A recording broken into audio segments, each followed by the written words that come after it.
அளவு உடம்புல காணாமல் நீங்கள் சாப்பிட்ற சாப்பாடுகளில் போதுமான அளவு பயோட்டின் இல்லாமல் இருந்த உடனே அவங்களுக்கு ஹேர் லாஸ் வரும். பயோட்டின் என்றால் என்ன, எந்த உணவுகளில் அதிகமாக பயோட்டின் காணப்படுகிறது போன்ற பல தகவல்களை இந்த வீடியோவில் நாங்கள் இணைத்துள்ளோம்.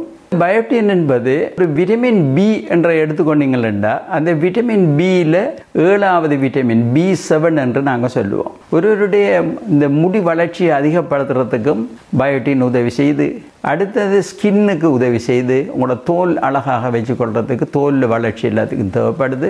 அதே மாதிரி உங்களோட நகங்கள் எடுத்துக்கொண்டு அந்த நகங்களில் வளர்ச்சிக்கும் இந்த பயோட்டின் மிகவும் முக்கியமானது. மற்றது எவ்வகையான உணவுகளில் அதிகம் காணப்படுகிறது என்று பார்த்தால் பயோட்டின் முட்டையினுடைய மஞ்சக்கருவில் அதிகமாக காணப்படுகிறது. மற்றது ஆர்கன் மீட்ஸ் என்று சொல்லுவோம், லிவர் அதாவது கல்லீரல் ஈரல் என்று சொல்லுவோம். அடுத்தது கிட்னியில் கூடுதலாக காணப்படும். அடுத்து நட்ஸுகளில் அதிகமாக இருக்கும். என்னென்ன எவ்வகையான நட்ஸ் என்றக்குள்ள ஆமண்ட் நட்ஸ், பீனட்ஸ் என்று நிலக்கடலை, அடுத்தது வால்நட்ஸில் மிக அதிகமாக காணப்படுகிறது.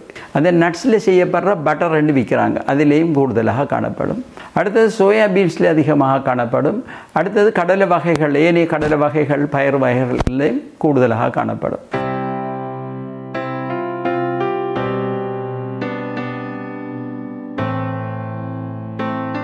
மற்றது ஹோல் கிரெயின்ஸாக இருக்கணும் நீங்கள் சாப்பிட்ற இதுகள், அல்லது அரிசியும் அதே மாதிரி ஹோல் கிரெயின்ஸ் என்னும் போது அது தோல் நீக்கப்படாத அரிசி வகைகள், மற்றது ஹோல் கிரெயின்ஸ், அடுத்த அரிசி கோதுமை இவ்வாறான பொருட்கள்லையும் அது காணப்படுகிறது.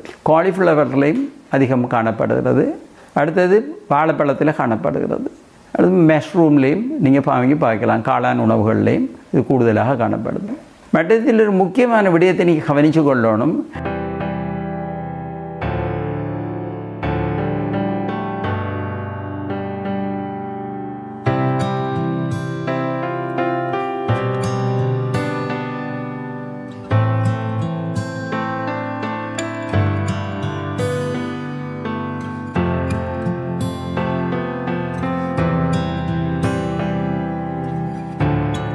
நீங்கள் குக் பண்ணுறதால மிக அதிகமாக பொரிக்கிறதோ எண்ணெயில் மிக நேரம் அடுப்பில் போட்டு வேக வச்சு அப்படி செய்கிற நேரத்தில் இந்த பயோட்டின் அந்த அதில் எஃபெக்ட் வந்து குறைவாக போகுது. ஆகவே ஏழுமான வரையில் இது ரோவாக பச்சையாக சாப்பிடக்கூடிய பொருட்களில் நாங்கள் பாவிக்கலாம்.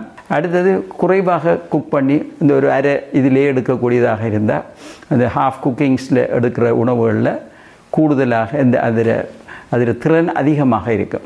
மற்றது யாருக்கு டெஃபிஷியன்சி, இது பயோட்டின் டெஃபிஷியன்சிஸ் அதிகமாக காணப்படும் என்று பார்த்தா கூடுதலாக ஆல்கஹாலிக்ஸில் கூடுதலாக இருக்கும்.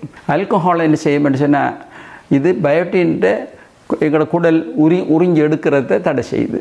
இப்போ அடுத்தது பார்ப்போம், எங்களுக்கு பயோட்டின் அளவு எங்களோட உடம்பில் குறைஞ்சி கொண்டு போகுது, எங்களுக்கு டெஃபிஷியன்சியாக நாங்கள் இருக்க வேண்டாம்.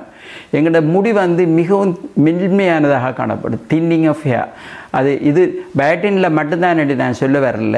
இப்போ அயன் சத்து, இரும்பு சத்து போதுமான அளவு இல்லாட்டியும் முடி வந்து மெல்லிசாக இருக்கும். மற்றது சில நேரத்தில் தைராக்சின் குறைவாக இருக்கிறார்களுக்கு இந்த பிரச்சனை ஏற்படும். மற்றது சிலருக்கு வந்து ஸ்கின்னை பார்த்திங்கன்னா ஸ்கேலி ஸ்கின்ஸ் என்று நாங்கள் சொல்லுவோம். எல்லாம் சும்மா செதில் மாதிரி இருக்கும் சில இதில், அதுவும் பயோட்டின் குறைபாட்டால் ஏற்படுறது. அது அந்த கண்ணுக்கு அடியில், அந்த மூக்கில், மற்றது வாயை இழிக்கிற இந்த ஏரி பிரதேசங்கள்லையும் இது காணப்படும். முக்கியமாக கொஞ்சம் தட்டினீங்கன்னா நகம் உடைஞ்சிடும், அதுவும் வந்து பயோட்டின் பிரச்சனையால் வர்றது. இந்த முட்டை என்று நான் ஏற்கனவே சொன்னேன், மஞ்சள் கருவில் அதிகமாக இருக்கின்ற சிலர் என்ன செய்கிறாங்க, இந்த முட்டையை வந்து உடனே அடித்து பச்சையாக குடிச்சிடுவாங்க.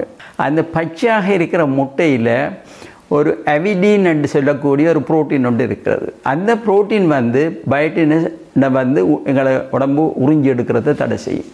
ஆகவே நீங்கள் அதை அவிச்சதாகவோ அல்லது ஒரு பொரிச்சதாகவோ ஏதோ ஒரு வகையில் அந்த முட்டையை நீங்கள் உட்கொள்வீர்களாக இருந்தால் அது வந்து எங்களோட உடலுக்கு உள்ளுக்கு போய் எங்களுக்கு அந்த பயோட்டின் உள்ளுக்கு கிடைக்கும்.